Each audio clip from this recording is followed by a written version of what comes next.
Welcome back to the Grand Finals 2015 and welcome to the Expo 21 Centre right here in Warsaw. How you doing, everyone?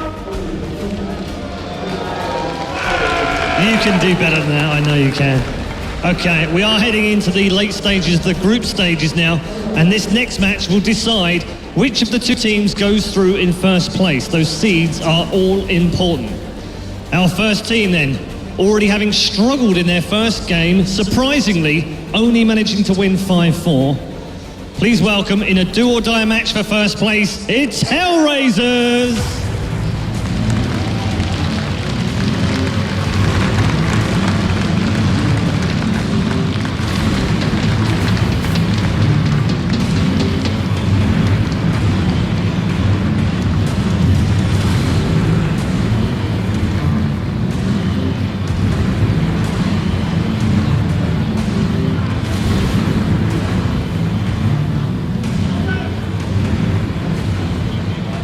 And their opponents are the reigning European champions of the WGL. Please make some noise for Kazna crew!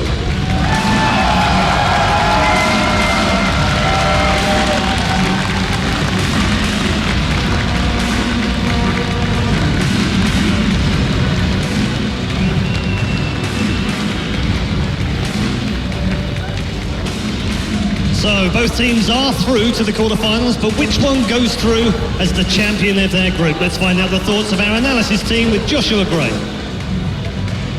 Thank you, Paul. Always a pleasure as we continue to bring you all the action here live from Warsaw, Poland. I'm Joshua Gray, joined by Marcus Hacka coming from TCM. Great to have you here, sir. You were a blast last year. We got you back, so it's great to have you here. Mojo's going to take a break during this time. We're also joined by Jordy and Ola on the far end of the desk. Ola, I know people can start voting, but we also have some more prizes to give out. That's right. Well, actually, I just wanted to remind about the Alienware competition, which is a scavenger hunt on alienwarearena.com. So you just go to that page, and then you answer some questions about Wargaming League. And Jordy, yeah, I told you I will tell Question everyone. Question two. Yeah, so when you will do this, and you will do this right, you'll get a chance to win Alienware Area 51 personal computer, a gaming one, upgraded, really great. So you probably should all, I beg you, please answer wrong. I will answer everything right and I will get it. So yeah, also what we have is the HyperX 64 gigabytes flash storage, and we have 3 of them. So if you want one of those, you need to go to our Facebook page. And then there is an app which is called HyperX Contest. So what you need to do is to tell everyone in that app what comes to your mind when you think of HyperX, and be creative. And if you're creative enough, you will get one of those 3 things and also a bunch of bonus codes. Also, at the Facebook page, what you need to do is to make a vote for a team, whether it will be Hellraisers or Kazna crew. And you have to predict the exact scoreline. And if you do it right, you will also have a chance to win the Razer Death Adder. Yeah, that's right. Razer Death Adders this time, and a bunch of bonus codes. I think it's going to be 10 of them. So a lot of prizes this time. Wow. Non-stop.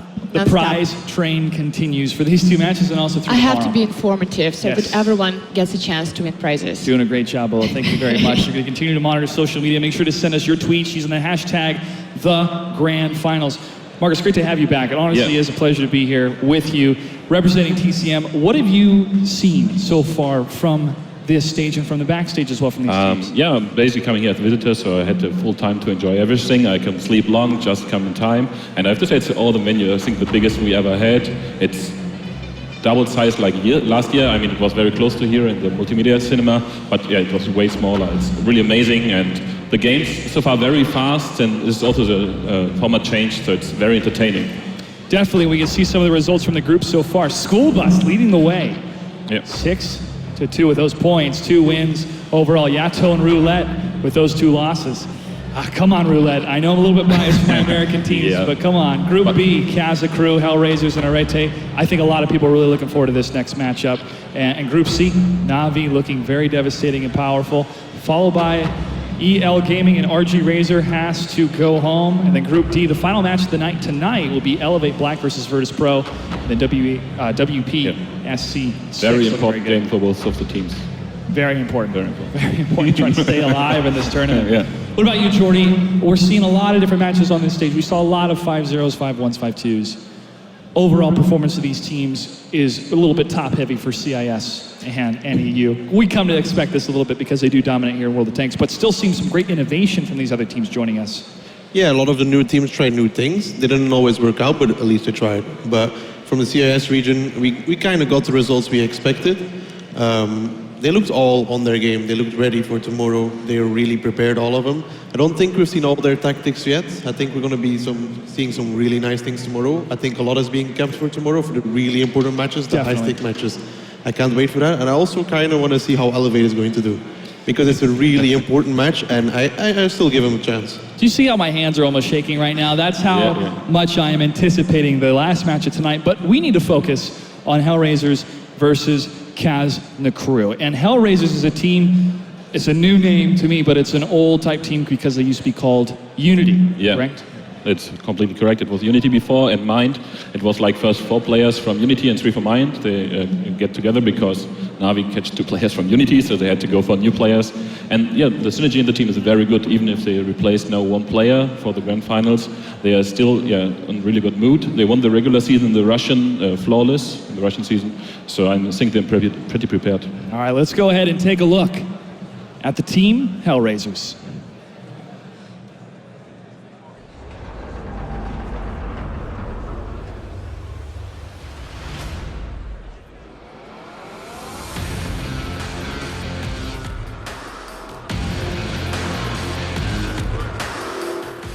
We are working a lot to prepare to this Grand Final. A lot of training, hard training, and we feel ourselves well prepared. We don't have weakness. All our side is strong. Our goal to be the best team in the world, and we are satisfied by only first place.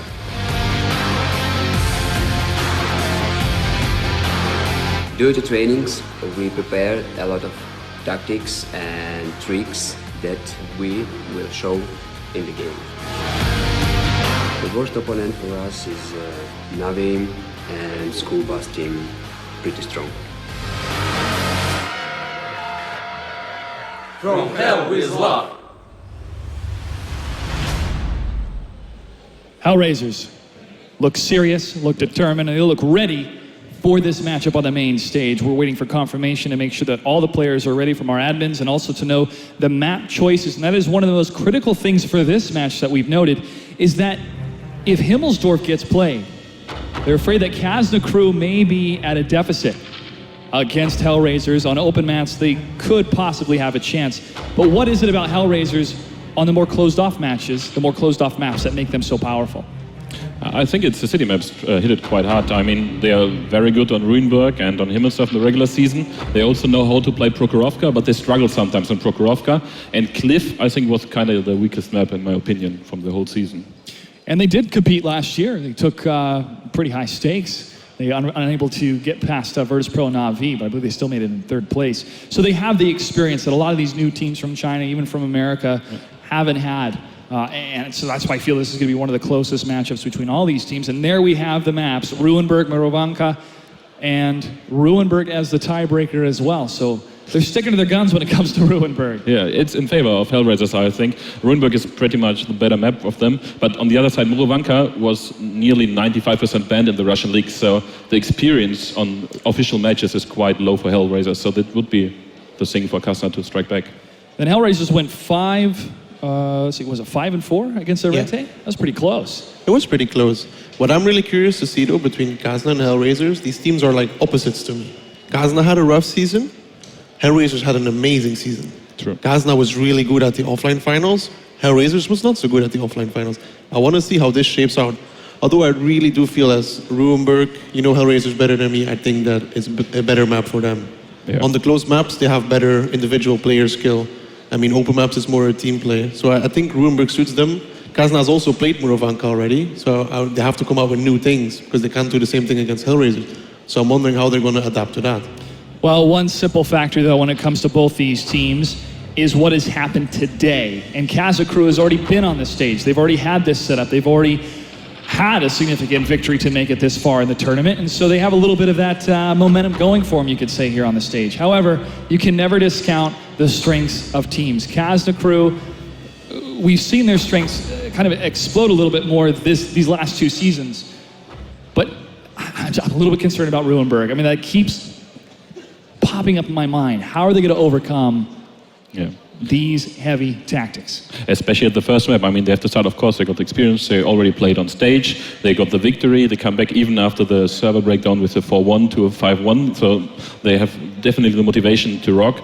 But Hellraisers on Ruinberg, it will be a really tough start for Kazna, and I think that if they get 1 to 2 rounds, then they should be fine and good for Murovanka. But yeah, if they go down 4-0, 3-1, then it will be pretty hard even on Murovanka to come back.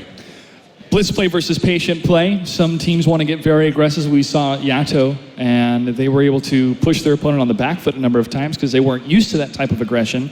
And Jordy, you and I have been talking about this throughout the day. Certain cards that teams don't want to play until tomorrow. I think if there's one time to play a card tonight, it's this matchup because it's one of the most even matchups of the entire tournament. It's a really close matchup. I think they should go full out. I mean, there's no point of saving things right now in this match, especially when it comes down to seeding. You don't want to play Navi. You don't want to play any of the top dogs. You want an easier seeding for tomorrow. Ruinberg, although I think Kazna might be trying to surprise Hellraisers. They're both 2 controlled teams. They like to take key positions. Hellraisers like that as well. Yeah. And I think Kazna might be trying to surprise them by taking certain positions that Hellraisers might want and blocking them off from that.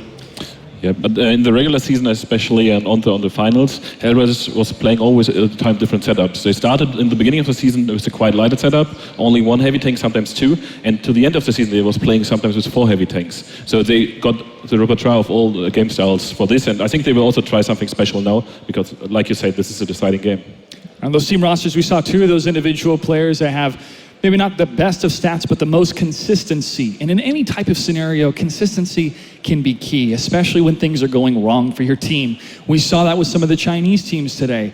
They'd move in for an aggressive push, they get swarmed, they get stopped, they couldn't land their shots, they're missing their shots, running into each other, and that's when things start to go wrong. And when things start to go wrong, that is what's gonna measure a team's performance. It's not when things go right all the time, because that's easy. You're up against an opponent that's crafty, that's working against you in different ways, in different flanks, with different tanks you may not be used to. And because of that, I feel that tonight, both these teams are going to bring something special in our second to last matchup of tonight, ladies and gentlemen. And now it is time for this match to begin. It's my pleasure to kick it on over to the commentators. Take it away.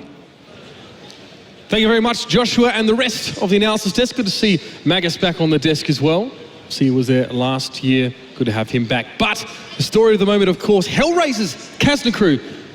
Oliver Maxfield, what are your thoughts? Well, I'm very excited because this is my favorite match of the day. Even that Virtus Pro SE6 game, I think I topped this one a little bit. But it's great to be here. I mean, it's going to be a fantastic match. We still got Elevate Virtus Pro, but I think this one kind of gives us a really good impression if Kazna or if Hellraisers can potentially take a top 3 spot. At least tomorrow. This is how we're going to benchmark these 2 teams for the game tomorrow. The first map is going to be Ruinberg. And now, commentators gave their opinions of this one. Of course, it's that hybrid city, sort of an open area map. Kazna have a really good record on Ruinberg, 85% win rate. And they have won every attacking round that they have played on this map. They are very, very good on this one. I mean, they haven't got a lot of experience. I think Hellraisers definitely have more experience and better tactics on Ruinberg. I think in general the CIS League is better on Ruinberg. They like to play it a lot. I mean, I saw so many VODs of Hellraisers playing this map. It was unbelievable. It was like Groundhog Day. But I think this whole match is going to be determined on this first map. If we go to map 2 with Kazna crew just about still in the game, Kazna will probably take the match. if we go to map 2 with Hellraisers absolute stomping Kazna, I think Hellraisers will probably take the match. This is the first time we've seen these two teams go head-to-head properly. Let's see what they can produce for us. What are we seeing in the early stages here, Laughter? So at the moment, Hellraisers just want to go aggressive. They want to kind of get the feel of what Kazna Crew wants to do. So they're going towards that 0 line. Going to try and locking a few things down. You got Palauda in that T37, the tier 6, just heading forwards and making sure he finds exactly what Hellraisers wants to do. Pressure's already on in that cap. And I think Hellraisers just want to kind of see if they can get that initial damage onto Kazna. If they can, then they'll probably go in for a push. They're still waiting for that 5100 as well in the F line. And it's really all about just forcing Kazna Crew's hand as they are on the defensive. Hellraiser, should I say, purposely pulling a tank off the cap there. We weren't going to see them bait Kazna Crew into a head-on engagement. Eurofish, you can see Rasta there amongst the buildings as well. On the 5100, no less. Vetso also on a 5100 here. It's a very interesting actually setup here for Kazna. We've got 2 IS-3s in the mix as well. Let's see how they stack up against this heavily T54 lightweight lineup. Yeah, those IS-3s, I mean, we see them quite a lot on the defensive side of this map, not like RG where they picked all heavy tanks, but you got a nice combination of a lot of firepower with the 5100s, the T54s to go hull down and just to provide that kind of versatility, and the IS-3s just to be the brutes and to be able to take a lot of damage and, well, potentially bounce a lot of shells as well, especially from those fairly low penetration 250 millimeters T54s. So pretty slow start. I mean, Kazna are not rushing into anything. They're not jumping the gun. They are just waiting until that cap gets dangerously low. They'll make the shot. They know they can make the shot, get the reset, and then see what Hellraisers do after that. Just off screen, Hyber taking a hit to his tracks. One of the greatest and most experienced callers here in Europe. But look at the cap now. We can see Hellraisers moving some people on there. Lolvo came actually back up on there. This is going to provoke a response. Elian got to put his head over the road as well. Shots come out. No resets just yet. Palauda goes down to near you as well. And time is ticking. Kazna Crew had to commit something to interrupting this cap.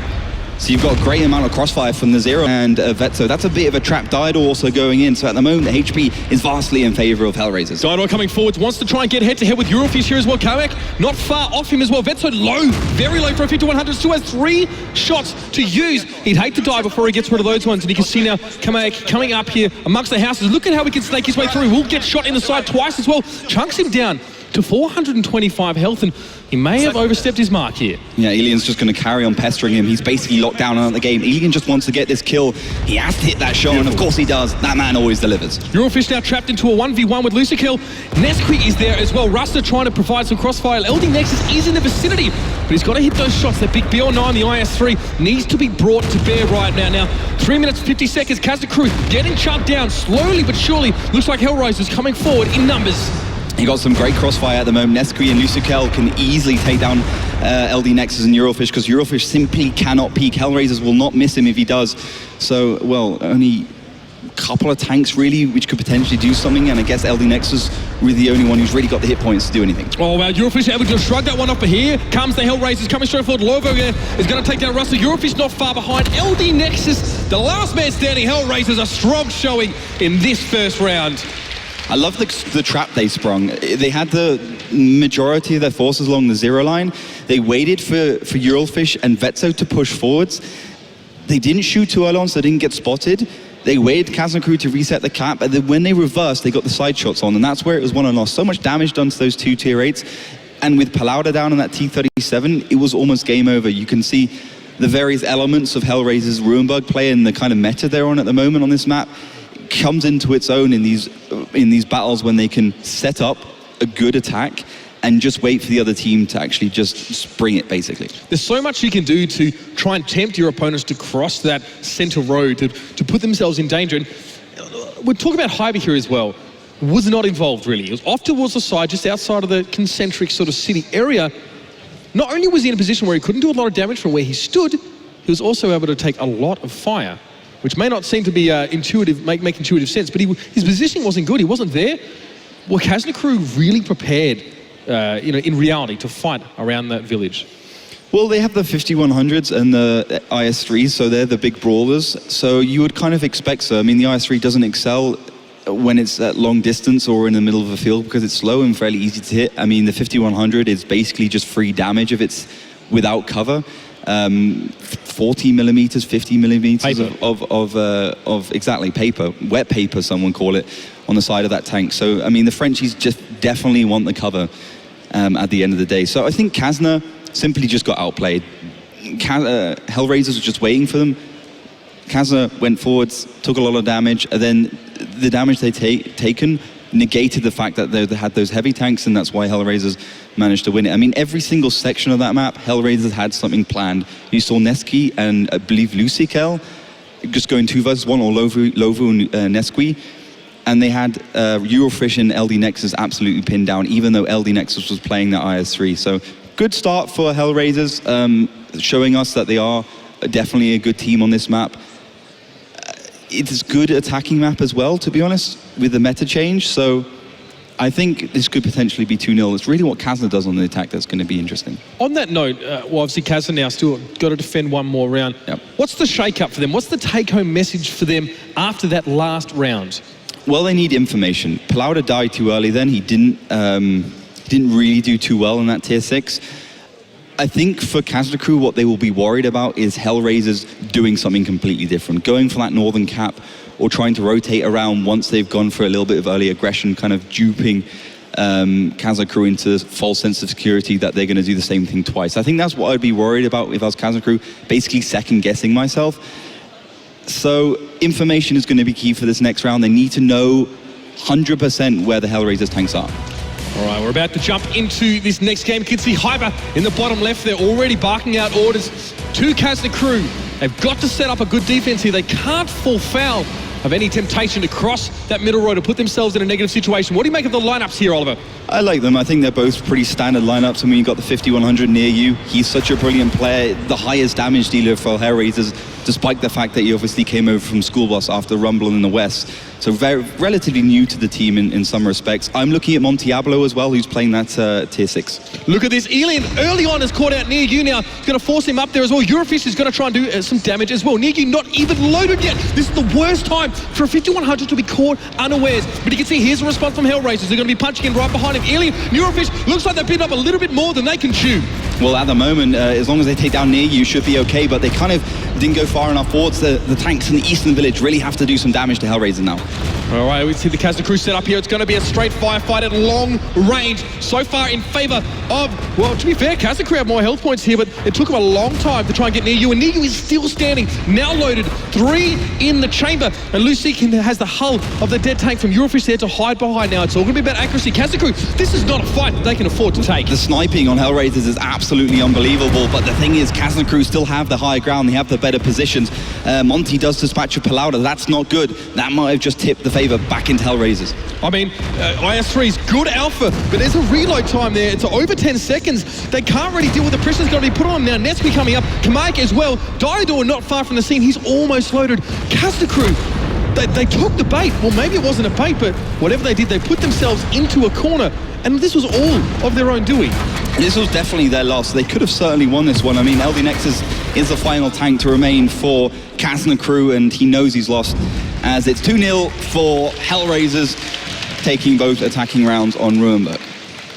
It was a little bit hard to see exactly what transpired on the rollout there. We cut to the game pretty much to see Ruster, I think it was Elian perhaps? Elian and Eurofish. Ruster. Yeah, Eurofish. Is it Eurofish? Yeah. I think so. Yeah. Near you, ostensibly, on the outside, definitely looked like he was caught out there. There's no way he planned to be put in that position.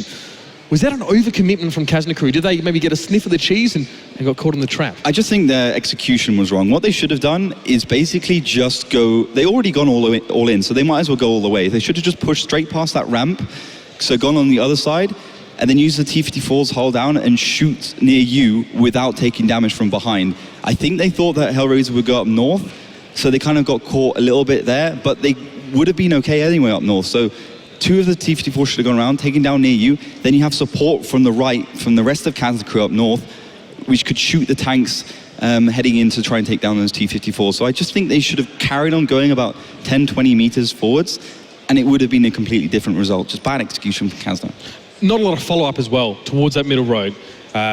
Obviously, you know, the Kazna, the 54 lightweights were happy to try and take down near you, barreling down the middle road, but perhaps not realizing that it was far easier for Hellraisers to waltz in, box them out, and then, to be fair, have a fair bit of cover to go for this protracted firefight, which did not go in favor of Kazna. And you know what? Historically, Hellraisers have had good tactical foundations, but poor execution. This time, shoe seems like it's on the other foot. In fact, the Hellraisers they didn't have to make any ridiculous or incredible rotations. Kazna are their own worst enemy right now. They certainly are. They are gifting games to Hellraisers. I think if we even take it further back than that, Hellraisers are not a good team offline. They're classically Unity. I mean, yes, they have 4 players from Unity, 3 players from Mind. But if we look at the history of World of Tanks esports in general, we see Unity as a second place team. They're even potentially more of a second place team than Virtus Pro. They just lose to Na'Vi every single time in the season finals, apart from season 2, and they did manage to finally best them in what was a fantastic series, but with different players. So an untested team. They've even got a new player, Montiablo, instead of Balkin, who seems to be doing okay. He's not given the big boy tanks, that I like to say. He's playing that T6 and potentially T7 in Murovanka, so have to see if he continues to perform. But it's looking good for Hellraisers right now. All right, you can see, despite that fact, they still seem quite stony-faced, of course, not getting it too ahead of themselves. Round 3, here we go. Now it's a chance here for Kazna to put their attacking strategies to good use. What do you make of these picks here? I like it. I think it's a good balance again. Kazna Crew is all about balance. They got Ruster in the MX-1390. That's going to be interesting. It's a really hard tank to play after 9.6 because that first shot accuracy has been nerfed. Of course, if you play the 3090, you never aim that first shot. But Kazna Crew, they just want to go in. They just want to surprise Hellraisers again. This could be risky. Ilian already taken a reasonable amount of damage as he crosses that cap. Kamaik sees the action from afar, but now he realizes that he might be in danger. You can see Kazna Crew pushing right up that A line. You can see Ilian will be the first out of the gates. LD Nexus not far behind him at all. The rest of Hellraisers need to now set themselves up in a position where they can provide some sort of covering fire, because it is an initial overmatch against Kamaik here, and hopefully, for Hellraisers at least, that they can respond to this swiftly. So these 3 tanks from Kazna Crew you see on your screens right now are basically just providing cover for Hybrid, Paloud and Vetso in the cap. So they got 2 elements right now. Kazna Crew are doing a lot of damage against these tanks that are pushing forwards, and they're capping, but it's going to be out Lucikel and Nesqui to try and stop this one, as Ilian does dispatch of that IS-3. Kamea goes down. Let's see what Lucikel and Nesqui can make of this one though. Vetso, Palauda, their rear ends are hanging out a little bit here. It's got to be a turn of the heads for the rest of those 54 lightweights up there. Ilian, Eurofish, LD Nexus need to be aware of this situation, but in the meantime, that zero line, here's the counter-attack from the Hellraisers. I want to see what that MX-1390 of Ruster can do. He does finally actually peak, and Nesqui and Lucikel are in trouble for that. He's responded very, very well. Nesqui forced to back on a way to capture. Mind you, he's still ticking down. Hellraisers have to commit to this. They have got a reset, but as soon as that did happen, Kazna moving straight back on towards the cap. Here's Rusty. He's the man that managed to repel that flanking force there of Nesqui and Luciquel, and now the rest of Kazna are able to respond to that one. Not a lot of cap points on Vetso, so not a big deal to lose him, but again, that time still keeps ticking up. Kazna Crew, is this a sustainable strategy? I'm not sure. This is going badly for Kazna Crew suddenly. Ilian's left on his own, unsupported. Hyber, Pilaud are still trying to cap. I think they've been there too long, and you can see those 2 T54s are starting to rotate from hell. It looks like Kazna Crew have sort of given up on the whole cap strategy here. Ilian getting caught there. Hyber now coming forward. Perhaps this isn't the best idea. Palauda at the back trying to give some supporting fire as well, and Ruster as well, and his AMX-90 trying to assist. The rest of Kazna Crew though, we're in the middle of the city. They're chasing down that extra lightweight. Is this tunnel vision from them? Ooh, Eurofish did find a Lucikel, but no, they had to go for something. They saw a weakness and they went for it. They knew that a right side or northern area was lost, and Montiablo just had to try and scamp out. But that's again the thing. Ruster's on reload in that AMX-1390. He doesn't have the sustain. I wouldn't say Kazna Crew are out of it just yet, but it's looking pretty rocky for them. I mean, Ruster obviously in that 1390 will be able to fill his chamber up with quite a few shots here. But the tank advantage absolutely in hands of Hellraisers. You can see Montiablo there, the gentleman who just cut a bit of a wayward shot there, poking out a little bit too far onto that northern cap, and I think it was Ruster who was waiting for him there as well. So Ruster, LD Nexus, Eurofish still standing, but Eurofish is in trouble. His driver's out, I believe his gun is out, and his track's been damaged as well. So, he's got a lot of module damage sustained from this last fight. Monty is a one-shot, but Ruster cannot take these 4 tanks on his own. It's a big gamble right now. I think Kazna Crew expected the whole of Hellraisers to rotate, and he's really caught out in a bad position. He's put himself far too, maybe a bit of an overextension. He does have 3 shots to live, but taking a lot of damage, down to 4 health. Wow, Diodor did go quite low. He may be able to get the 1v1 here. This could be very close, but Lova is there as well. Diodor might try and use that to his advantage. You can see LD Nexus and Eurofish off on the periphery here, not contributing overly, just trying to get some long shots with those 54 lightweights. But Ruster, definitely endangered species right now. Lovo is going to be able to get around and have a shot at him without any potential response the rest of the Kazna crew players. Ooh, he's actually doesn't manage to quite find it. Lovell has to hit this shot, but Rasta gets the better of Dido. The team captain for Hellraisers falls, and that's brought it all back even, 3 versus 3, but the hit points are still in favor of Hellraisers. Rasta, endangered species right now, but he is still standing behind those houses. Eurofish tentatively making his way up as well towards that cap, and LD Nexus, the most healthy member on the side of Kazna crew, has yet to find himself in a position where he can really influence things. I guess everyone's going to back away, but importantly, Negu still standing, still 4 shots in the chamber.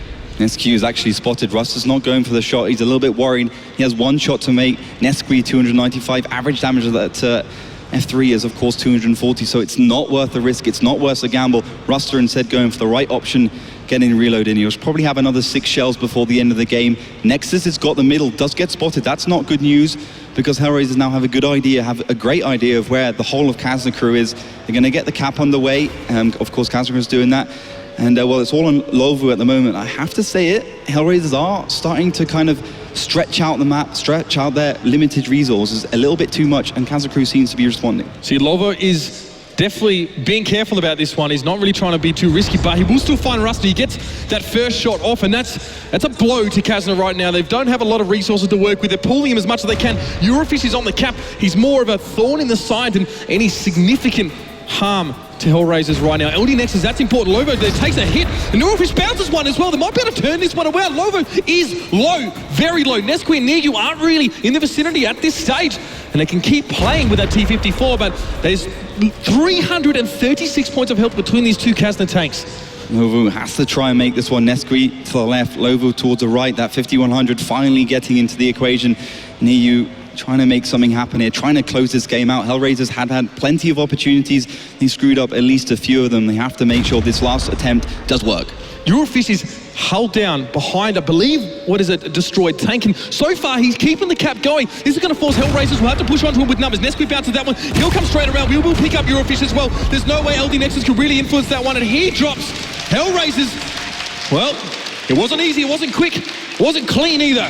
But they will take that 3rd round in a row.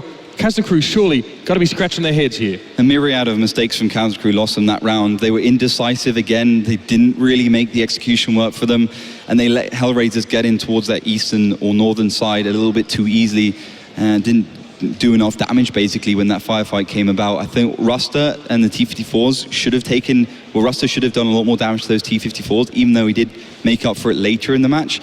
I thought Hyber and Palauda stayed in the cap a little bit too long. They should have gone forwards earlier and supported Elian, or just leave Palauda in the cap on his own. It doesn't really matter, he's a tier 6, he can die. So I thought Kazna just played a little bit one-dimensionally. They had one plan, it worked out for them because they took down Kamaic without receiving any damage, but after that they just seemed a little bit lost. Kazna are the guys on the main stage who took down Arate 5-1. And won all rounds on Ruinberg. Now Arate pushed Hellraisers to 9 games. That was a 5-4 scoreline. I know it's hard to compare teams like that stylistically as well, but Kazna crew are definitely not living up to their performances earlier on today. Hellraisers are used to aggressive teams. They're used to aggressive tactics. We saw Elian, I think it was maybe Rusta and Eurofish push up that A-line early on. Hellraisers had a plan, maybe took them by surprise initially. Could Kazna have maybe acted a little bit quicker there? It seems like they sort of sat on the cap, a little bit indecisive, and they kind of let themselves get chunked down a little bit. Is there a possibility that they could have continued to be proactive and continued to put pressure on Hellraisers to force a mistake out of them? I think they should have done. I think they should have gone further up in towards the east side, just make sure Hellraisers can't rotate.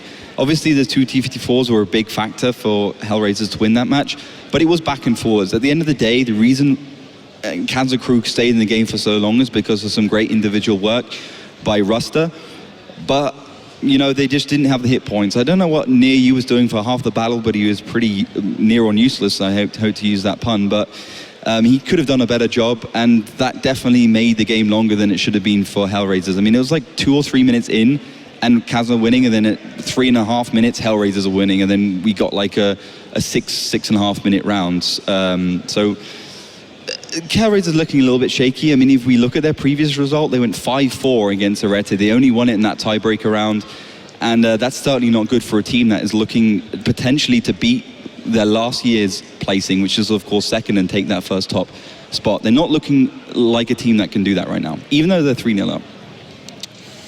Well, that says just as much about them as it does perhaps Kazna, I suppose, in this particular situation. I mean, they're on a stage. It's a big stage, and the lights are big as well. Let's see if they can orchestrate something. Let's see if they can generate some momentum here.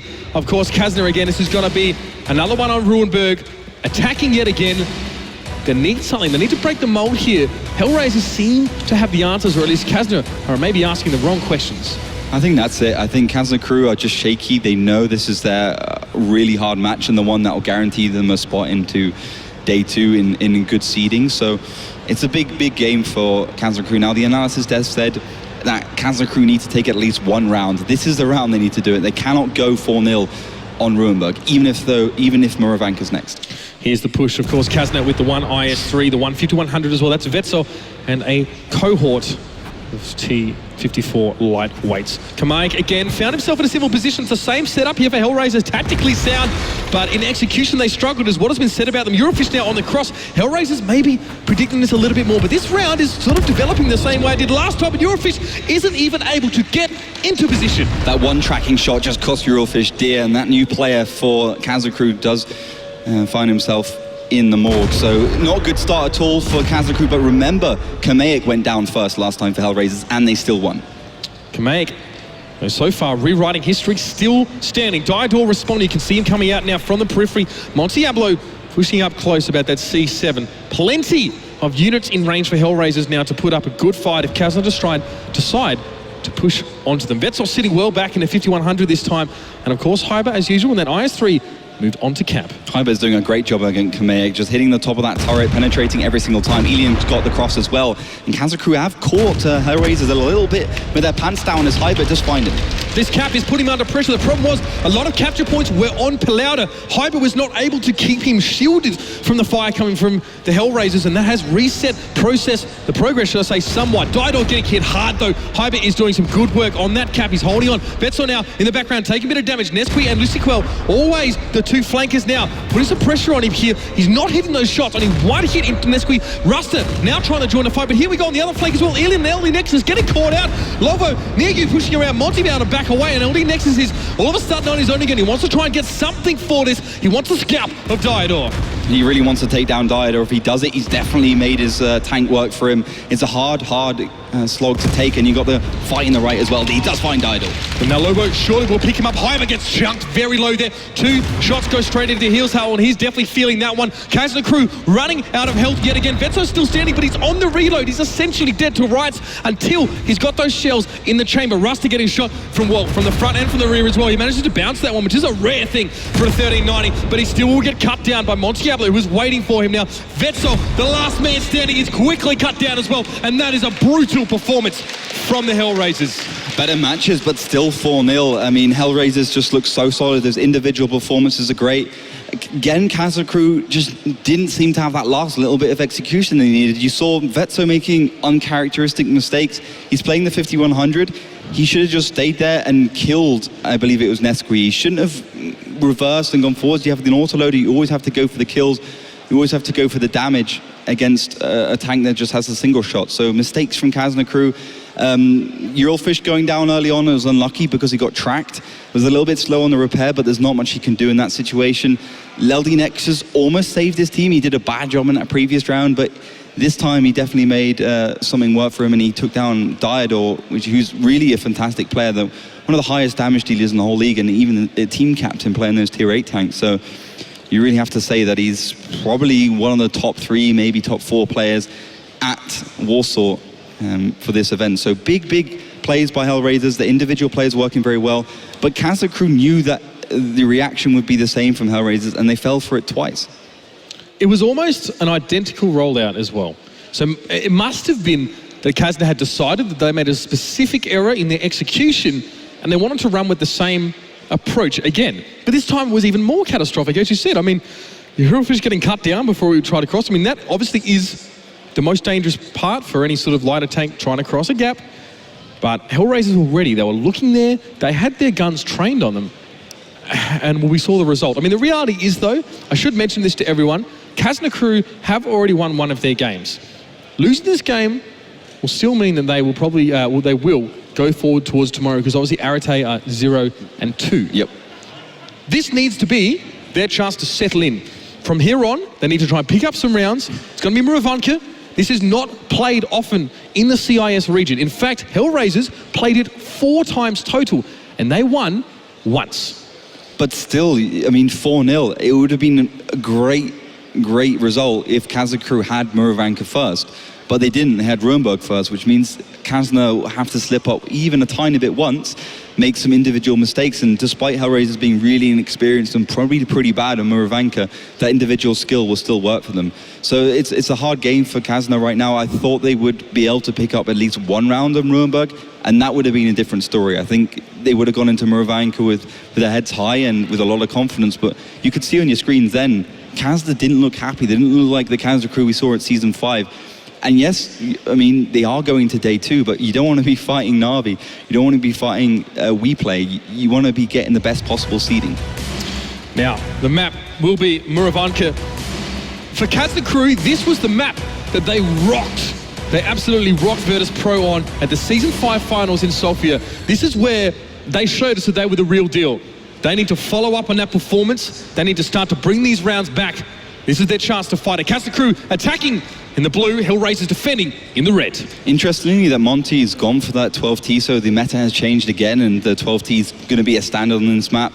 Probably just putting it into a spotting position in J6, and that's going to be the beginning from Kazna Crew, the European wildcard team.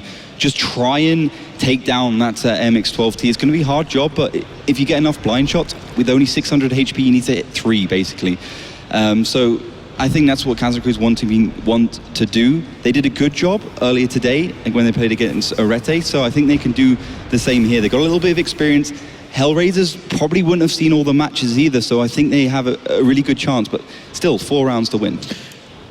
A lineup we're fairly used to seeing at this event. It is 6 T54 lightweights. You know Kazna Crew are thinking about the brawl. They're thinking about their head-to-head situation. It's a similar lineup for Hellraisers with the addition of that RU 251 and, of course, that 1390. Of course, it's hard to spot. Look at this AMX 12-ton. Really low-profile tank. It is hard to spot, especially if Monty is not moving, especially his turret. Now, what's the setup looking like here at the moment for Hellraisers? They're right up on the eastern side of that hill. They have no inkling of where Kazna Crew are right now. Well, they're shooting towards Hyber. They're expecting Kazna, maybe they did watch their games, because they're shooting towards that right side, trying to make some blind shells. But I'm not sure. I think they could overstay their welcome there, and Kazna Crew could get the rotation right that they managed to shoot near Ukamaic, Lucikel, and Diodor in the side or behind. So it's a big question mark if Hellraisers really make those blind shots the next 1 or 2 minutes, or if they go for something different. For me, Hellraisers just have to sit back, relax, and just wait for Kazna Crew to make that first reaction. I mean, they don't want to throw any rounds away, but they can potentially throw a couple to the wind and just make one work for them.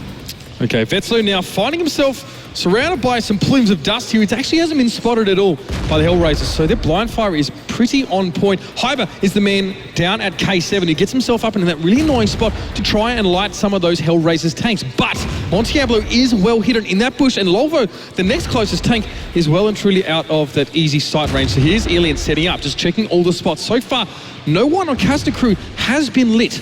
And look at that, Montiablo takes a shot until he gets to that bush. His tracks were damaged, and that's going to force him away. Mistake from Montiablo, though. I mean, he didn't have to move. He wasn't spotted. He didn't know he was spotted. I guess well, you have 3 seconds between the actual light coming up, so he just wanted to move back in case he was.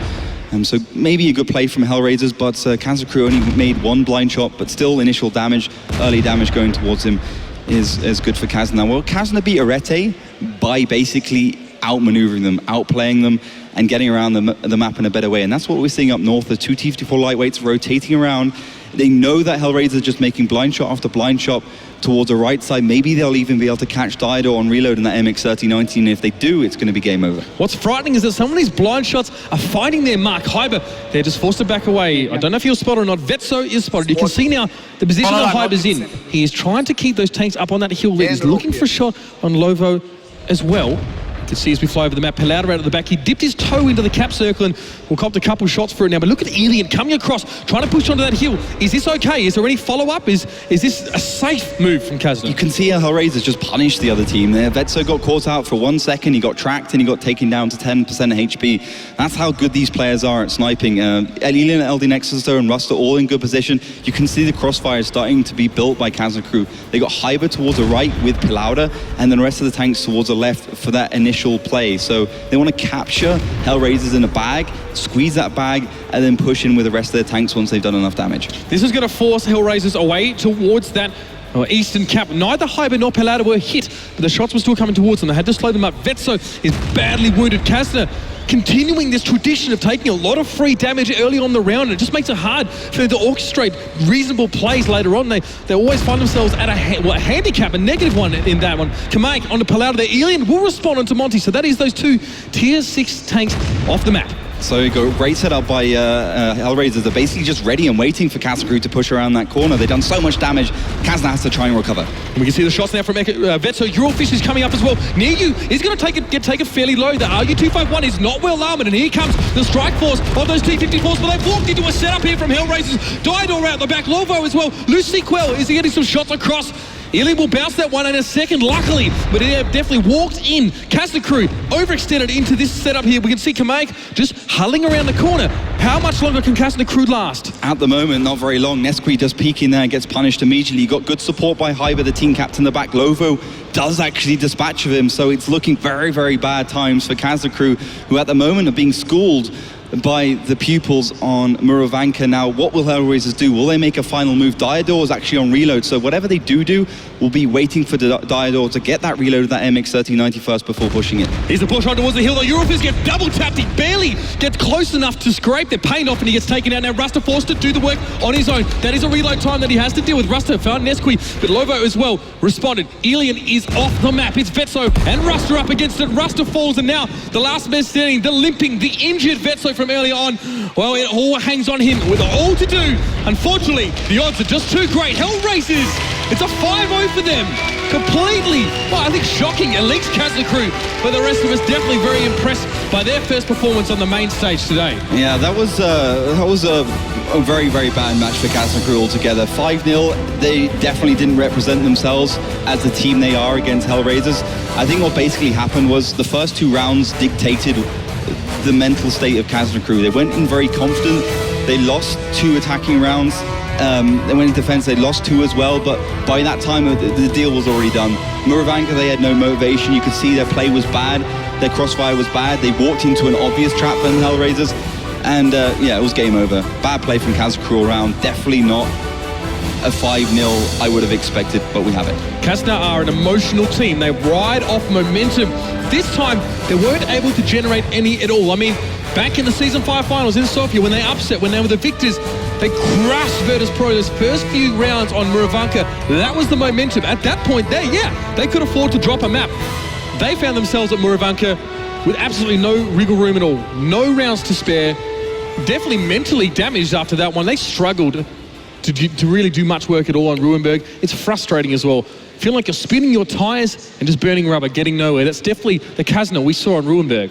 I think we saw close rounds. I mean, at least that. Kazna crew didn't show themselves to be totally terrible. I mean, it can be a 5-0 result and all 5 rounds can still be, you know, 10% to each side. And I think we saw at least 3 of them. So Kazna crew still have fighting spirit, and to be honest, I mean, Kazna in Season 5 finals, they dropped down to the lower bracket, they fought all the way through to win it all, so maybe Kazna crew needs that little bumping, dipping confidence to actually come back, because they always seem to do better as the underdogs. They've always been the underdogs, and they know how to play that underdog game. Hellraisers don't necessarily. In fact, all of the last few major tournaments, in fact, the ones where Kazna have performed well, they've had a shocking first day, or they've dropped into the loser bracket. They always managed to fight their way out.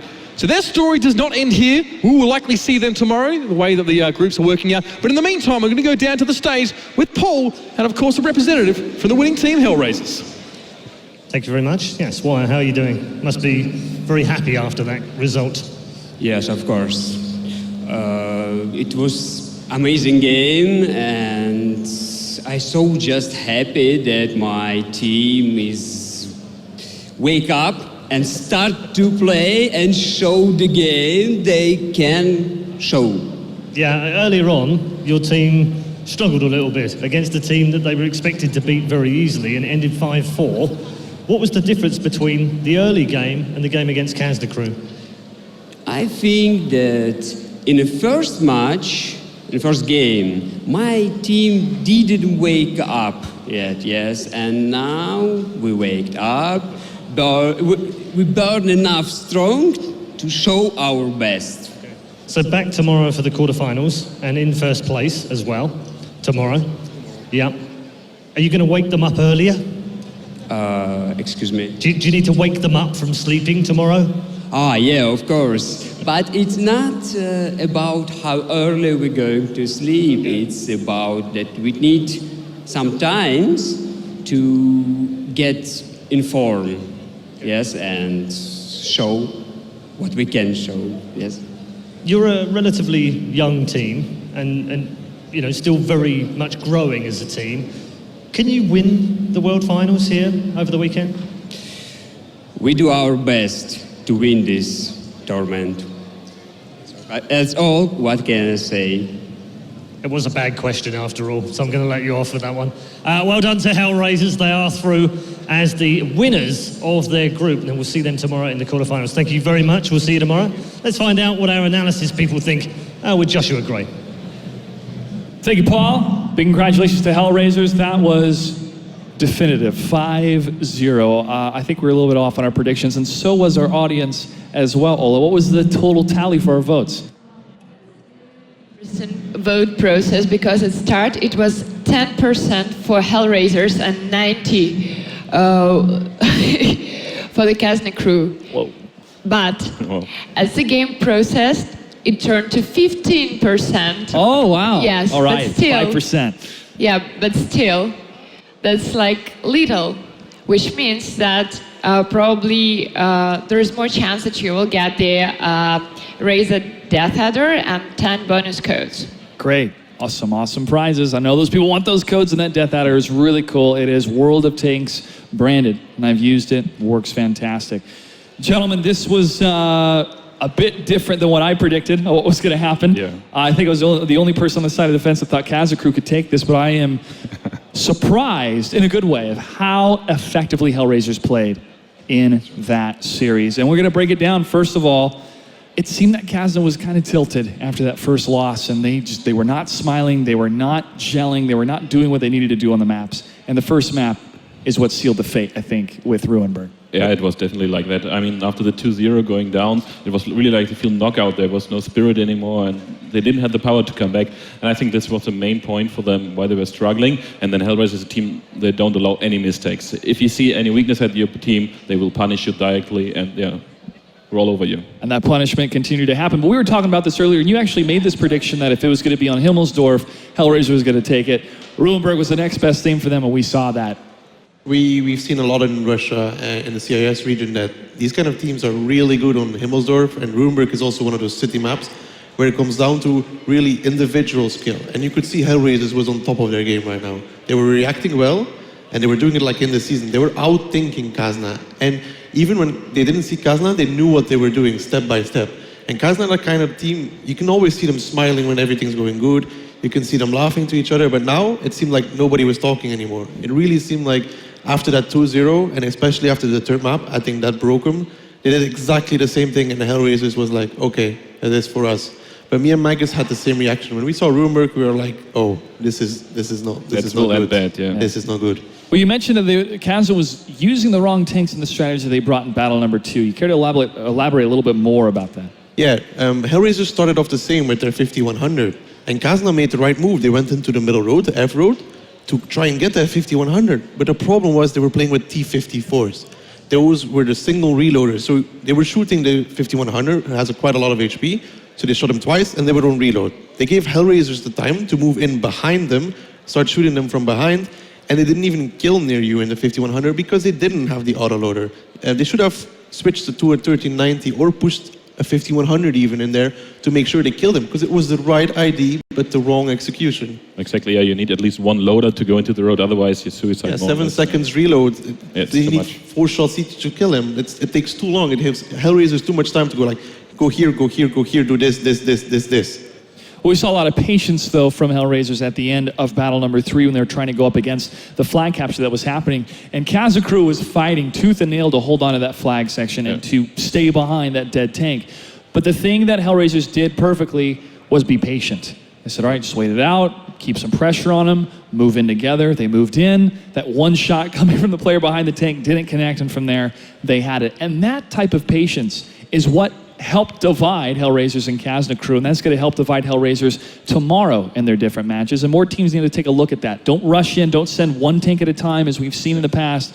They're going to get annihilated, and you're going to continue to lose your strength and your foothold and your advantage, both in HP and firepower, every time you send a single tank. Yeah, especially on round 3, you pointed it out, the commitment from them to the cap. They stayed like 15 to 20 seconds too long into the cap. The tactic is known by Hellraisers. They played in the finals exactly the same, the opponent did the same. But to counter this, you have to push back into the city. You have to eliminate 2 T-54s by coming from behind. This is the key to win the game. If you stay in the cap, you get crossfires. You have no chance. They can go back and forth, play Puka be with you, and then you will lose it. And Kazna did exactly this. They committed a bit to the cap. They were unsure what to do, maybe struggling because they lost 2 rounds before, not sure what to do. The reaction was not on point.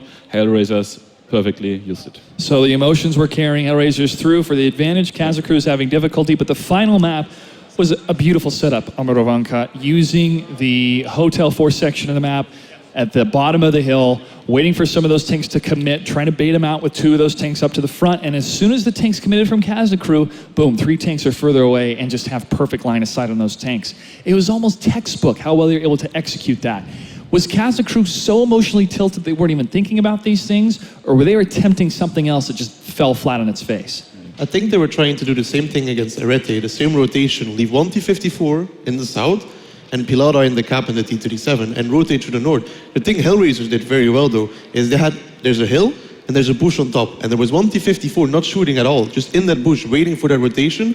They saw Kazna come around, they did a lot of damage to Vetso, and instantly the Hellraisers' reaction was retreat back to the Hotel 4 area, in the bushes, play on the corner, let them come to the corner, and we could see the fire coming in. At the same time, they were also going east to make sure the cap was stopped, and they killed the T-37, and Kazna's plan just started falling apart. And when that pressure was gone from the T-37, there's no reason them to not fight in that space. And that is so crucial sometimes. You think, and you look on the map, if you're new to World of Tanks, why is that one tank all by itself? What is it doing there? You think, well, maybe it's scouting, but that is to put that pressure on the map and to pull away those tanks that are in that position that are further away. I call it turret breaking, where they actually move their turret into a different area so the line of sight is not focused on the other tanks. It just didn't work that time. Yeah, that was also a perfect example. Like he pointed out, he was spotting the Russian not shooting, and then he got Vesa spotted. But they did a slightly push on the top of the team from Hellraisers. So they had 3 tanks on the left side on the line, and they were shooting all the time. And it was like Kazna crews driving in. It's funneled right there, funneled. It was into really, really impeccable play coming from Hellraisers. So you definitely want to take a look at that VOD a little bit later. I know a lot of people watching are expecting some more prizes, Ola. So what else do we have for them? Okay, so there's a nice challenge going on at razorzone.com where you can just log in with your Razor ID and then vote for your team which you think is going to win the Grand Finals. And then you'll get a chance to win one of 3 mouse and mousepad sets, and also a lot of bonus codes if they're still left, because first 75,000 people who do it will get a bonus code. Also, our Facebook page, which is WGL EU, holds contests for HyperX and Gigabyte. And you should just go to our Facebook page, just open the apps, answer some questions, and then there is a chance that you'll win some prizes from these 2 of our partners. And the next team vote is also on, so you can already cast your votes and predict the exact scoreline for the next match. Somebody vote for Elevate, please. Well, I know who's voting for Elevate. We'll see. We'll see. Yeah, I think they maybe would throw some percentage over there to Elevate. But Virtus Pro is a powerhouse team, 2nd place last year. Can't fault them for being the chosen team kind of underneath Navi, but anything can happen. Under a ton of pressure. Under a ton of pressure. Not performing in the EU finals, coming here, losing to Santa Claus 6, it just adds up to the pressure.